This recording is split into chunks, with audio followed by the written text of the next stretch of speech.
Napakasarap na fried chicken, super linamnam na kare-kare at napakalutong na liempo.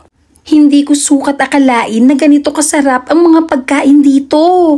Yung bagnet sa kare-kare na yan ay napakasarap. Pangmalakasan yung mga pagkain dito dahil hindi magpapahuli sa lasa. Pinakamasarap na fried chicken. Meron ako na-discovery na kainan kung saan ay underrated siya pero grabe ang sarap ng mga pagkain. Dito lang sa Ligayas Chicken House. Ito nga po pala yung famous Ligayas fried chicken since 1965. Matatagpuan ito sa 794 JP Rizal Street, Concepcion 1, Marikina. Katapat lang ng Flying V Gasoline Station. Available din dito ang masasarap na inumin. Masasarap lahat ng mga pagkain dito. Since 1965 pa sila nag-ooperate. My favorite time, tikiman time. Actually, kanina pa talaga ako natatakam dito eh. Yung lasa niya, napakalinamnam. Tapos, ang lambot ng chicken and then yung balat niya, very crispy.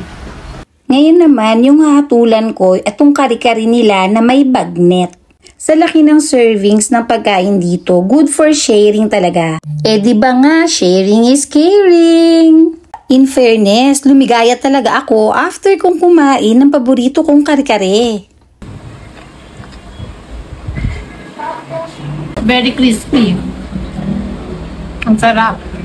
Yung kari-kari, saktong-sakting lasa. Ang linamnam. Ngayon naman, itatry natin itong kanilang liempo. Kakaiba nga pala yung kanilang sauce dito, special.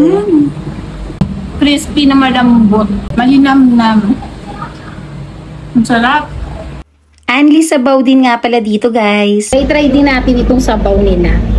Grabe, ang sarap ng mga pagkain dito. In fairness ha, honest review to guys. Ito yung sabaw nila. Tignan natin. Masarap din yung sabaw nila. Ano siya, saktong-sakto yung lasa. Tara guys, kain tayo.